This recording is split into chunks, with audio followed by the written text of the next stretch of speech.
I think it's worth going through this new IEA report called Energy Technology Perspectives 2023, since we are looking at everything that's related to climate change, climate solutions, climate action, and global warming targets, and so on. This fits right in, but as usual, this is a long report with over 460 pages altogether, and I'm going to make a very brief introduction to it, maybe in two podcasts if it doesn't fit into one reasonably long one. Starting with the executive summary, then we'll add some points from each chapter. The energy world is in the early phase of a new industrial age, the age of clean energy technology manufacturing. And then there are some details which I will not read. Every country needs to identify how it can benefit from the opportunities of the new energy economy, defining its industrial strategy according to its strengths and weaknesses. This is obvious, and yet it's not clear how the globalization is going to play out, especially now that we share various resources like lithium, copper, nickel, steel, cement, aluminum, plastics, and things are produced in one place and used in another place, and there is lots of socioeconomics and geopolitics associated with where the mining happens or where the production happens, and the supply chains. One has to look at those as well, the investments for the future to meet the future needs. So if somebody is mining lithium, for example, and there is a demand coming from elsewhere, how do you incentivize the mining country to keep up with the requirements for the future?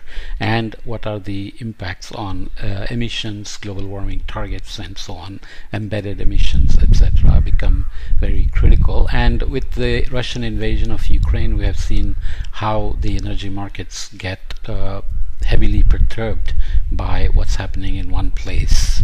The new energy economy brings opportunities and risks. So clean energy transitions offer major opportunities for growth and employment in new and expanding industries. So there's a global market opportunity for key mass manufactured clean energy technologies worth around US dollars 650 billion a year by 2030. And there is lots of employment opportunities which are also highlighted and estimated for the future by this report. So you can see that related clean energy manufacturing jobs would be more than double from 6 million today to nearly 14 million by 2030, with over half of these jobs tied to electric vehicles, solar PV, wind and heat pumps. So keep that in mind. But there are potentially risky levels of concentration in clean energy supply chains, both for the manufacturing of technologies and the materials on which they rely. China currently dominates the manufacturing and trade of most clean energy technologies. We talked about this elsewhere when we talked about the renewable energies 2022, on how China controls the technologies and supply, and how this can get perturbed if things go sour between China and its trading partners, and its perception of different countries on how to contain China. That's the word used. As I'm recording this on February 4th, there is a balloon floating on the US and over South America that are supposed to be Chinese spying balloons, and these kinds of things always ramp up the tensions and affect everything, including trade, which in turn will affect the global warming targets and our march towards climate action to meet those targets, right? The world is already seeing the risks of tight supply chains, which have pushed up clean energy technology prices in recent years, making countries' clean energy transitions more difficult and costly. You remember the chip shortage that happened, affecting car manufacturers, manufacturing of cars, and the availability of cars in the market, and so on and so forth. So increasing prices of cobalt, lithium and nickel led to the first ever rise in battery prices, which jumped nearly 10% globally in 2022, for example. This cascades into other things, wind turbines and so on and so forth. Governments are racing to shape the future of clean energy technology manufacturing. India has pumped in a lot of money wanting to get ahead on renewable energy and maybe chip manufacturing. US is trying to do that to get away from depending on players in the market, and so on. Countries are trying to increase the resilience and diversity of clean energy supply chains while also competing for the huge economic opportunities. So it's also about cornering the market for the future. There are big dividends for countries that get their clean energy industrial strategies right. These things don't happen overnight, so you need eye on the horizon with investments for the longer term to make sure you are at least able to be resilient to perturbations in the market, but maybe also be able to take a share of the market in the future. Greater efforts are needed to diversify and strengthen clean energy supply chains. For example, China accounts for most of the current announced manufacturing capacity expansion plans to 2030 for solar PV components, around 85% for cells and modules, and 90% for wafers. For onshore wind components, around 85% for blades and around 90% for nacelles and towers. You can go and see what they are. And for EV battery components, 98% for anode and 93% for cathode materials. Hydrogen electrolyzers are the main exception, with around 1/4 of manufacturing capacity announcements for 2030 being in China and the European Union respectively, and another 10% in the United States. So these are all not just perturbations to the or risks to supply chains, dependence on each other, but also to incentivize working together to stay on target for global warming ceilings, thresholds, 1.5 degrees C by 2100, 2 degrees by 2100, and so on, becomes critical how we manage these potential tensions and interdependencies. Next, clean energy supply chains benefit from international trade. So that's the part about incentivizing and realizing that this is not a zero-sum game, that everybody benefits and it's not like one winner and one loser. International trade is vital for rapid and affordable clean energy transitions, but countries need to increase diversity of suppliers. Okay, so there are many examples there. The announced manufacturing pipeline to 2030 is very large for many clean energy technologies. This is good news, but is there a gap? So we'll see that investments and the plans are not big enough to meet net zero goals, for example. Critical minerals bring their own set of challenges.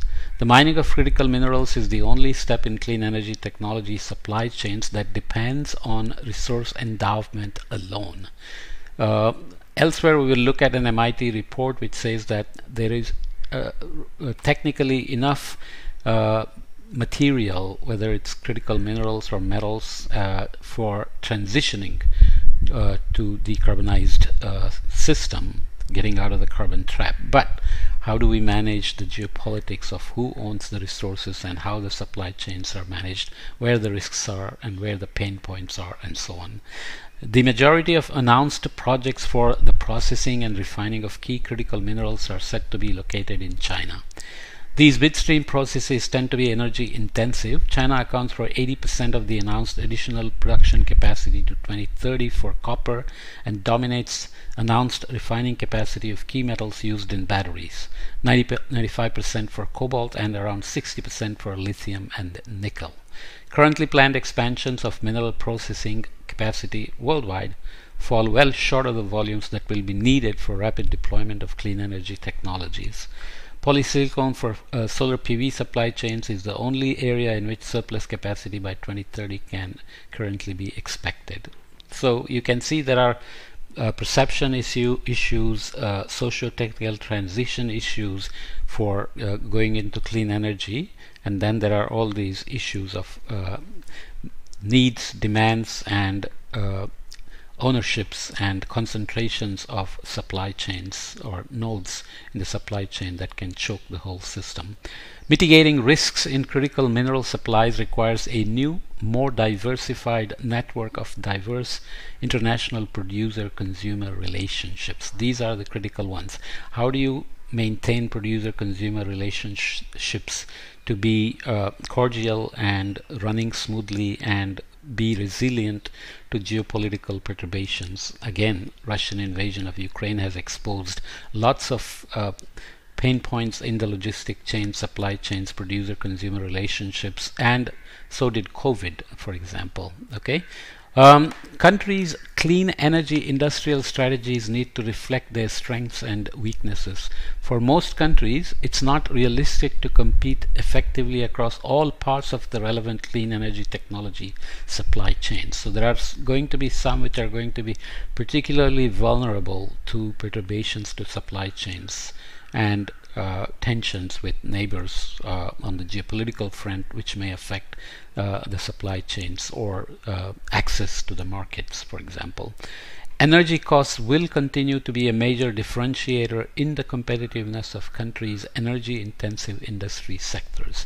So if some country is producing something and doing very well on the world market, but it depends on another country for a crucial input stock for that industry, then the energy costs, energy independence, energy security, energy costs can begin to become very critical in terms of maintaining their supply of the material that's in demand.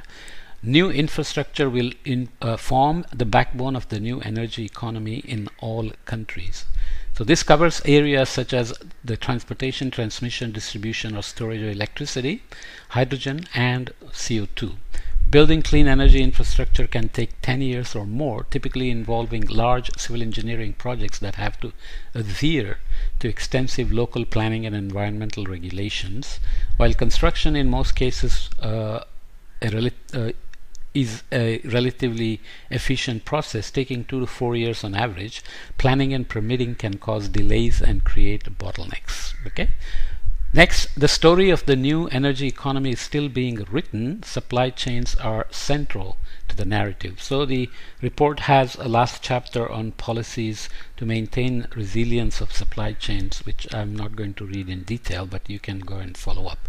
Industrial strategies for clean energy technology manufacturing require an all-of-government approach, closely coordinating climate and energy security imperatives with economic opportunities. So how the markets play out and who wants to control the market when there is an economic opportunity versus meeting the global warming target as a global community are going to be tricky, right? So this will mean identifying and fostering domestic competitive advantages, carrying out comprehensive risk assessments of supply chains, reducing permitting times, including for large infrastructure projects, mobilizing investment and financing for key supply chain elements, developing workforce skills in anticipation of future needs, and accelerating innovation in early stage technologies. So this is kind of the policy statements that are expanded on later, so I'm just going to read the executive summary here. Every country has a different starting point and different strengths, so every country will need to develop its own specific strategy, and no country can go it alone. So this is tricky in the sense of how to keep cooperations happening. Even as countries build their domestic capabilities and strengthen their places in the new global energy economy, there remain huge gains to be had from international cooperation as part of efforts to build a resilient foundation for the industries of tomorrow. So this relies on the premise that the global humanity will work together to keep our eyes on the global warming targets, and the need for cooperation will play out in the energy market as new technologies, new supply chains, new concentrations of resources and so on evolve over time. Again, non-zero-sum game is going to be the key. How it'll be incentivized, how it'll be managed is not entirely clear, but having the map in front of us always is useful. So I'll leave this first part here and come back and look at some of the details in terms of the projections and some of the process chains, supply chains, etc. needed for not only carbon capture but also for hydrogen, transportation, production, and bioenergy and so on. Okay.